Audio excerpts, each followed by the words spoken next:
اذان کے احترام کے بعد جس چیز کا احترام ہم پہ فرض کیا گیا ہے وہ وضو ہے۔ اذان جو ہے نا وہ الارم کی طرح ہوتی ہے جو ہمیں اللہ تعالیٰ کی یاد دلاتی ہے اور ہمیں بتاتی ہے کہ اب دنیا کے کاموں کو چھوڑ کر اس خالق کی طرف جانے کا وقت ہو گیا ہے جس نے ہمیں بنایا ہے۔ سارا کام بس اذان سنتے ہی اپنی جگہ سے اٹھ کھڑے ہونے کا ہوتا ہے، اس کے بعد انسان خود بخود نماز کی طرف چلا جاتا ہے۔ اذان ہمارے دل کو نا اللہ تعالیٰ کی جانب موڑتی ہے اور وضو ہمارے جسم کو پاکیزہ کرتا ہے۔ جیسے جب آپ نے کسی بہت بڑی شخصیت سے ملنا ہوتا ہے تو اس سے ملنے سے پہلے خود کو آپ صاف کرتے ہیں، آپ نہاتے ہیں، اچھے کپڑے پہنتے ہیں، بال بناتے ہیں۔ آپ یہ سب اس لیے کرتے ہیں نا تاکہ اس بڑی شخصیت کے سامنے آپ اچھا دکھ سکے، آپ کا امپریشن اچھا بڑھے، وہ آپ سے ملے تو آپ سے بار بار ملنے کا شوق پیدا ہو اس کے اندر۔ اور پھر آپ کی تیاری ہی تو بتاتی ہے کہ آپ اس سے ملنے کے لیے کتنے ایکسائٹیڈ ہیں، مطلب آپ کو کتنا شوق ہے اس سے ملنے کا، اس لیے آپ اتنے تیار ہو کے آئے ہیں۔ تو پھر اللہ تعالیٰ تو سب سے عظیم ہستی ہے نا، اللہ تعالیٰ تو ہر بڑی شخصیت سے بنے ہیں، اس لیے اللہ سے ملنے کے بھی لیے ہمیں بھرپور اہتمام کے ساتھ جانا ہے۔ ہماری ملاقات کسی عام انسان سے نہیں ہونے جا رہی، ہمارا سامنا کائنات کے بادشاہ سے ہونے جا رہا ہے، ہم کائنات کے خالق کے روبرو کھڑے ہونے کے لیے جا رہے ہیں، تو ہمیں پوری تیاری کے ساتھ جانا ہے تاکہ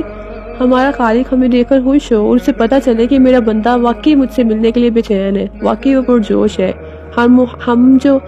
جب اللہ تعالیٰ کے ساتھ محبت اور لگن سے ملیں گے نا تو اللہ تعالیٰ ہمیں بار بار خود اپنے پاس بلائے گا ملنے کے لیے۔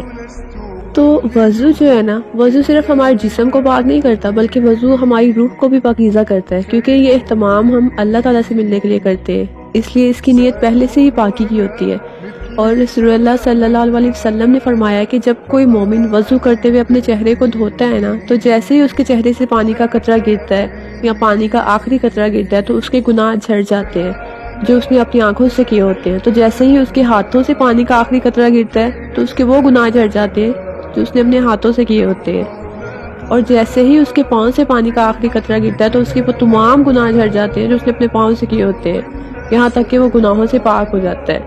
جس طرح پاکیزہ نفس ایک نعمت ہے نا، اسی طرح پاکیزہ جسم بھی ایک نعمت ہے، اور انسان پر اللہ تعالیٰ کی نعمتیں تبھی مکمل ہوتی ہیں جب اس کا نفس اور اس کا جسم دونوں پاک ہوتے ہیں۔ اللہ تعالیٰ انہیں ہی اپنے قریب لاتا ہے جو اللہ تعالیٰ کے قریب آنے کے لیے سٹرگلز کرتے ہیں، جو اللہ تعالیٰ کے قریب آنے کے لیے خود کوشش کرتے ہیں۔ اب ایسا تو نہیں ہو سکتا کہ آپ اذان کی آواز سن کر بھی اس کام کو جاری رکھیں جو اذان سے پہلے بھی آپ کر رہے تھے،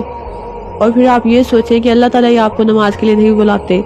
پھر اللہ ہی آپ کو توفیق نہیں دیتے۔ اللہ تعالیٰ نے تو اذان کے ذریعے آپ کو بلاوا بھیجا ہے نا، اب یہ آپ پہ ہے کہ آپ اس بلاوے کو سیریس لیتے ہیں یا نہیں، اب یہ آپ پہ ہی ہے کہ آپ اللہ تعالیٰ کی طرف آتے ہیں یا نہیں۔ آپ اذان کی آواز سنتے ہی اٹھ کر کھڑے ہو جاتے ہیں یا اپنے ان کاموں میں لگے رہتے ہیں جو پہلے سے کر رہے ہوتے ہیں۔ یہ صرف اور صرف آپ بھی ہے کہ آپ ملاقات کی تیاری کرتے ہیں کہ نہیں کرتے۔ اللہ تعالیٰ نے تو اپنا حق ادا کر دیا ہے اذان کے ذریعے، اب باری آپ کی ہے کہ آپ کیا کرتے ہیں۔ تو وضو جو ہے نا، وضو نماز کے لیے شرط ہے، وضو کے بغیر ہماری نماز نہیں ہوتی، اور جو شخص وضو کرنے سے پہلے بسم اللہ نہیں پڑھتا نا اس کا وضو نہیں ہوتا۔ تو وضو کرنے سے پہلے ہم نے بسم اللہ پڑھنی ہے،